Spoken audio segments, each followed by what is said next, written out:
Hello everyone, welcome to Narmada academy of education. मैं हूँ सागर पाटिल। और जिस तरीके से हम लोगों ने पटवारी घोटाले को उजागर करते हुए जो आंदोलन किया था, तो वो आंदोलन अभी जिस तरीके से मैं देख रहा हूँ कि आंदोलन ने रुख ही बदल लिया। बहुत सारे बदलाव हुए। अब ये आंदोलन बच्चों का आंदोलन नहीं रह के इसको एक तरीके से जो मोड़ दिया उसको सियासी तरीके का मोड़ देने की कोशिश किया है। एक तरफ पक्ष में बैठ गए लोग और दूसरी तरफ विपक्ष में बैठ गए। दो बड़ी पार्टियां जो है, नाम ही लेता हूँ सीधे, कांग्रेस और जो बीजेपी है, दोनों ने एक दूसरे पर डालते हुए इसको मुद्दा बना दिया।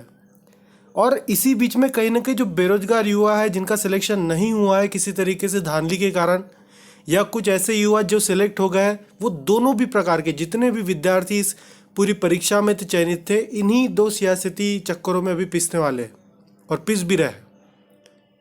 और इसका परिणाम क्या होने वाला है? क्या किसी तरीके से उनको उनका हक मिलेगा, बच्चों को उनका हक मिलेगा, या परिणाम ऐसा हो जाएगा कि कोई भी परिणाम नहीं निकलेगा और इसका फ़ायदा कोई तीसरा ही उठा कर ले जाएगा? तो देखते हैं इस वीडियो में आप लोगों को सारी जानकारी देने की कोशिश करूंगा। देखिए, सबसे पहली चीज़, जो पटवारी का हम लोगों ने आंदोलन किया था, आंदोलन का एक इफेक्ट तो हुआ है। जो आंदोलन किया गया था विभिन्न जिलों में, सभी लोगों ने जाकर जो ज्ञापन दिया था कि पटवारी जो परीक्षा उसमें घोटाला हुआ, टॉपर 10 में से 7 है। ऐसा हो सकता है कि जितने भी है परीक्षार्थी, उसमें से बहुत सारे बच्चे ऐसे हैं जो गड़बड़ी करके एग्ज़ाम में सिलेक्ट हुए हैं। तो इसके खिलाफ में हम लोगों ने और सभी विद्यार्थियों ने और इंस्टीट्यूशन ने मिलकर ये की बात कही थी कि इसकी एक प्रॉपर जांच हो। इस जो मुद्दा है इसकी एक प्रॉपर जांच की जाए, और जांच किसके द्वारा की जाए? सीबीआई के द्वारा की जाए। तो अभी इस जांच को लेकर मुख्यमंत्री जी ने ट्वीट तो कर दिया था, परंतु उन्होंने एक ही चीज़ कही थी कि किसी एक पर्टिकुलर, जो कि जिसका काफ़ी बार चर्चा हुई से, जो एक सेंटर है अपना, जो ग्वालियर का सेंटर है, सिर्फ उस सेंटर की जांच की जाएगी, बाकी की नहीं। पर मुद्दा अभी भी वहीं पे अटका हुआ है कि जो जांच है वो सीबीआई के द्वारा होना चाहिए, और सारे के सारे सेंटर, हर एक शिफ्ट के जो पेपर है, हर चीज़ की जाँच होना चाहिए। और जाँच किसके द्वारा होना चाहिए? सेंट्रल ब्यूरो ऑफ इन्वेस्टिगेशन के द्वारा।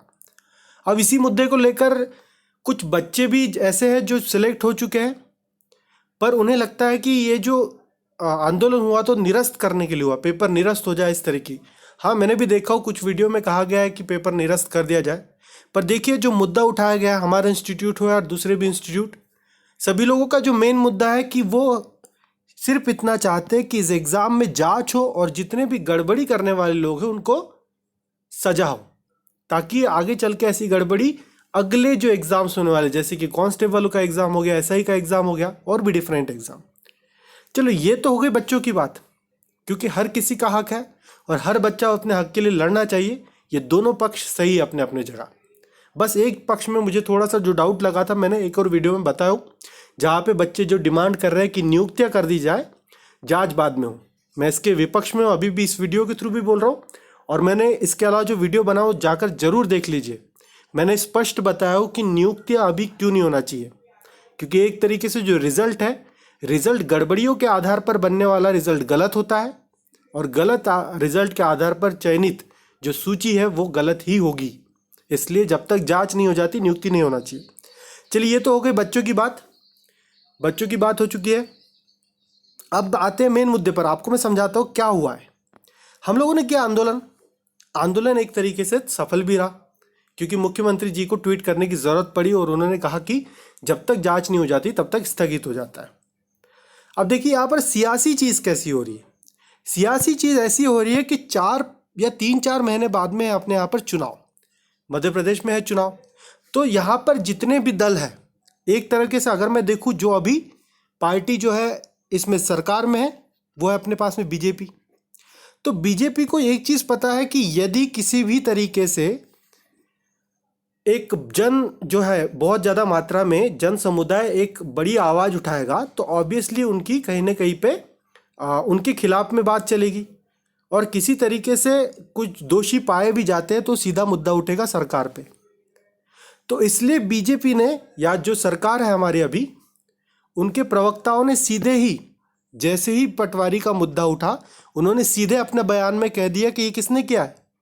ये विपक्ष की जो पार्टियां है जो सत्ता में आना चाहती है, स्पेशली जैसे उन्होंने सीधा नाम लिया था कांग्रेस का, कि ये जो चीज़ें करवा रहे हैं वो कौन करवा रहे हैं? कांग्रेस ही करवा रहे हैं। ये जितना भी ये कह रहे हैं कि पटवारी घोटाला कौन करवा रहे हैं, पटवारी घोटाला के खिलाफ ये विद्यार्थी एकजुट नहीं हुए हैं, क्या कोचिंग इंस्टीट्यूट एकजुट नहीं हुए? उनका सीधा कह रहा है कि ये कौन एकजुट हुए? कांग्रेस लोगों का किया धरा है। ये तो हो गई एक तरीके के पक्ष वालों की, मतलब सरकार वालों की बात। अब इसी चीज़ का, क्योंकि सभी को पता है कि एक समय पे, जैसे आपने इंदौर में देखा होगा, इंदौर में मैं अगर आपको बताऊं तो एक साथ नियर अराउंड 30 से 40 हज़ार बच्चे, ये कोई कम संख्या नहीं है, 30 से 40 हज़ार बच्चे इंदौर में इकट्ठा हुए। भोपाल में 2 से 3 हज़ार रुपये, 2 से 3 हज़ार बच्चे इकट्ठा हुए। और इसी तरीके से हर एक जिले में नियर अराउंड 500 से 1000 बच्चे इकट्ठा होकर ज्ञापन दे रहे हैं। तो एक व्यापक रूप से जो डिमांड रखी गई, जो व्यापक रूप से एक जन समुदाय इकट्ठा हुआ, तो कहीं ना कहीं इसका फायदा हर कोई उठाना चाहता है, क्योंकि अभी चुनाव आ रहा है ना। तो यहाँ पर देखिए जो दूसरी पॉइंट है, क्योंकि सिर्फ सरकार इसमें भागीदारी नहीं है, वो तो उठाना ही चाहते फायदा। जो विपक्ष में बैठे, विपक्ष क्या कर रहा है? हमने जो भी विद्यार्थियों का जो मोर्चा था, या फिर कहा जाए कि जितने भी पटवारी के जो बच्चे हैं, जिन्होंने 8 लाख लोगों ने फॉर्म भरे थे, और उन्हें जब समझ में आया कि कहीं ना कहीं धांधली हुई है भाई, गड़बड़ी हुई है या घोटाला हुआ है, तो बच्चों ने मिलकर ही आवाज़ उठा दी थी। सभी विद्यार्थियों ने मिलकर ही आवाज़ उठा दी थी। सभी लोग ने कह दिया था क्या फर्जीवाड़ा है। ना कोई एक्सटर्नल लोग आए थे, ना किसी पार्टी वाले ने आके यहाँ पे रिसर्च किया, ना उसने जानकारी इकट्ठा की। जानकारी इकट्ठा करने का भी काम बच्चों ने किया, स्टूडेंट्स ने किया, है ना। आप लोगों को देख लो किसी भी चैनल पर। और स्टूडेंट्स के माध्यम से उनको रिप्रेजेंट कौन करेगा? ऑब्वियसली कोचिंग इंस्टीट्यूट करेंगे, हम जैसे इंस्टीट्यूट करेंगे, क्योंकि हम लोगों ने आपसे पैसा लिया ना। जैसे कि मैं नर्मदा एकेडमी चला रहा हूँ, मैं बच्चों से पैसे ले रहा हूँ, उनके सिलेक्शन के लिए ले रहा हूँ, और अगर उनके सिलेक्शन प्रोसेस में कई बाधा आएंगी तो उनको रिप्रेजेंट कौन करेगा? उनका टीचर ही करेगा ना। तो इनका समर्थन करने के लिए सारे टीचर्स आए, सभी लोगों ने जो भी जानकारी इकट्ठा की, कहाँ पे धांधली हुई, कैसा क्या, ये सब तो सब स्टूडेंट्स ही कर रहे हैं, विद्यार्थी ही कर रहे हैं। पर अब फ़ायदा उठाने के लिए देखिए, सीधे सीधे मैं सीधे नाम ले रहा हूँ, आप टेंशन मत लीजिए, नाम लेने में कोई दिक्कत नहीं है। जो बड़ी पार्टी है ना, विपक्ष की जो बड़ी पार्टी जो हमारे यहाँ पे देखी जा रही है, तो वहाँ पे आ जाती है कांग्रेस। वहाँ पर आ जाती है कांग्रेस, और कांग्रेस बैठ जाते इन लोग सभा बना के और बोलते हैं कि ये मुद्दा हम लोग इनके समर्थन में। समर्थन करना अच्छी बात है, समर्थन करना भी चाहिए, पर पूरी तरीके से अपने ही फायदे के लिए अगर ये डील हो रही तो ये बात बिल्कुल गलत है। क्योंकि अभी तक विद्यार्थियों ने या कोचिंग इंस्टीट्यूट ने किसी को बोला नहीं कि हमारा समर्थन करने के लिए आइए। तो इस तरीके से, और इनका मुद्दा कैसा है, ये सीधा टारगेट किसको कर रहे हैं? सरकार को टारगेट कर रहे हैं। ये सीधा टारगेट किसको कर रहे हैं? सरकार को टारगेट कर रहे हैं कि सरकार ने गलती की। अरे भाई पहले जांच तो हो जाने दो, पता तो चलने दो कि किसने गड़बड़ी की है। क्या किसी पीईबी के कर्मचारियों ने गड़बड़ी की है, या किसी प्राइवेट संस्थानों ने गड़बड़ी की है, या किसी बच्चों की गड़बड़ी है, या पैसे देने वालों या लेने वालों की गड़बड़ी है? आप सीधे से सीधा सवाल जो है किससे पूछते हो? सीधा बोलते हो कि सरकार ने गड़बड़ी की। तो यहाँ पर जो पिक्चर समझ में आ रही है, पिक्चर ये है कि ये है एक बड़ा मुद्दा, जिसमें कम से कम 8 लाख बच्चे ऐसे जो वोटर्स हैं, वो किसी न किसी तरीके से विधानसभा के चुनाव को हिला कर रख देंगे। और ये 8 लाख बच्चे सीधा प्रभावित करेंगे विधानसभा के चुनाव को, हर एक विधायक के थ्रू। और इन 8 लाख से ना सिर्फ विधायक भी प्रभावित होंगे, पूरी की पूरी सरकार भी पलट सकती है। और इस चीज़ का डर फैल गया, और इस डर का फ़ायदा उठाते हुए सरकार में बैठे लोगों ने किस पर तंज कसा? किसको दोष ठहराया? विपक्ष को दोषी ठहरा दिया। और विपक्ष ने किसको दोषी ठहरा दिया? सरकार में बैठे। और दोनों भी लोग किसी न किसी तरीके से फ़ायदा उठा रहे हैं। अब नुकसान देखिए, आपको नुकसान समझाता हूँ। ये पूरी पिक्चर तो समझ में आ गया आपको। अब आपको नुकसान समझाता हूँ को हो किसका नुकसान रहा। जो हम लोग हैं, जितने भी बच्चे जिन्होंने एग्ज़ाम दिए हैं अभी तक, जितने हम अपन सब लोग जितने बच्चे हैं, अपन लोगों ने जितने लोगों ने एग्ज़ाम दिए, 8 लाख से 9 लाख बच्चे, और इन जितने 8 लाख से 9 लाख जो बच्चे हैं जिन्होंने पार्टिसिपेट किए थे, है ना, ये आंकड़ा ही लिख दो, देखो कितना बड़ा आंकड़ा भाई, इतने सारे लोग हैं, ये आंकड़ा नहीं है। और एक तरफ बैठे सरकार वाले लोग, एक तरफ बैठे उनके विपक्ष वाले, दोनों लोग एक दूसरे को बोल रहे हैं, और दोनों के बीच में पिस कौन रहा है? ये 8 लाख बच्चे। और ये 8 लाख बच्चे नहीं, ये 8 लाख युवा बेरोजगार है। ऐसे बेरोजगार बच्चे जिनकी नज़र टिकी थी कि ये जो वैकेंसी आई है समथिंग 8,000 9,000 के आसपास, ये वैकेंसी उनके साथ कुछ भला कर देंगी, उनकी एक व्यवसाय की व्यवस्था हो जाएगी। पर यहाँ पर देखो हो क्या रहा है, ये कांग्रेस बीजेपी वाली चीज़ जो चल रही है ना, इसके कारण होने क्या वाला है, ये ऊपर ही ऊपर अपना खेल खेलते रहेंगे, ये एक दूसरे पे दोषारोपण करते रहेंगे और नुकसान हमारा होते रहेगा। क्यों? क्योंकि यहाँ पर होते रहेगा डिले। आप अभी भी देखिए, इसी चक्कर में 1 महीना निकल चुका है, पटवारी रिजल्ट आने में 20 से 25 दिन गुजर चुके हैं, 1 महीना निकलते आ गया। अगला महीना जांच में निकल जाएगा, अगला महीना किस में निकल जाएगा, जांच में निकल जाएगा। और इस जांच के बीच में पटवारी को मुद्दा लेकर दोनों लोग प्रचार कर देंगे, पर किसी भी तरीके से कंप्लीट रिजल्ट आएगा क्या? किसी भी तरीके से कंप्लीट रिजल्ट नहीं आने वाला।